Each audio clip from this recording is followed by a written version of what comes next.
10 ఏళ్ల తర్వాత బాహుబలి మళ్లీ వార్తల్లో నింగిలోకి ఎగిరింది. బాహుబలి టీం తమ సరదా ప్రశ్నకు రానా, ప్రభాస్ ఇచ్చిన సమాధానాలు సోషల్ మీడియాలో వైరల్ అయ్యాయి.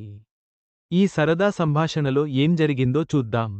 టాలీవుడ్లో 10 ఏళ్ల తర్వాత బాహుబలి పేరు మార్మోగిపోతోంది. తెలుగు సినిమాను ప్రపంచానికి పరిచయం చేసిన రాజమౌళి మరోసారి బాహుబలిని ప్రేక్షకుల ముందుకు తీసుకొస్తున్నారు. ఈ మూవీ 2 భాగాలను కలిపి బాహుబలి ది ఎపిక్ పేరుతో టాలీవుడ్ ప్రేక్షకులను అలరించనుందని రాజమౌళి ప్రకటించారు. ఇటీవల బాహుబలి టీం అంతా 10 ఏళ్ల తర్వాత సందడి చేశారు. దీనికి సంబంధించిన ఫోటోలు సోషల్ మీడియాలో వైరల్ అయ్యాయి. దీంతో ఈ సినిమాపై సోషల్ మీడియాలో తెగ చర్చ నడుస్తోంది.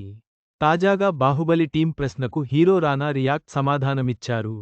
కట్టప్ప బాహుబలిని చంపకపోయుంటే ఏం జరిగి ఉండేది అని బాహుబలి టీం ప్రశ్నించింది. ఇది చూసిన రానా, నేను చంపేసేవాడిని అంటూ ఆ ట్వీట్కు బదులిచ్చాడు. తాజాగా రానా రిప్లైకి రెబల్ స్టార్ ప్రభాస్ సైతం స్పందించాడు.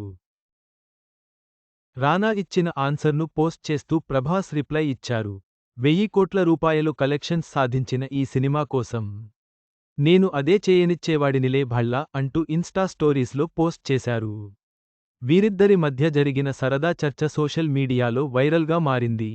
ఇది చూసిన అభిమానులు సైతం క్రేజీ కామెంట్స్ చేస్తున్నారు. కాగా ఈ సినిమాను బాహుబలి ది ఎపిక్ పేరుతో అక్టోబర్ 31న థియేటర్లలో విడుదల చేస్తున్నారు. రానా మరియు ప్రభాస్ మధ్య జరిగిన ఈ సరదా సంభాషణ బాహుబలి అభిమానులను ఉత్సాహపరిచింది. బాహుబలి ది ఎపిక్ విడుదల కోసం అభిమానులు ఆసక్తిగా ఎదురు చూస్తున్నారు.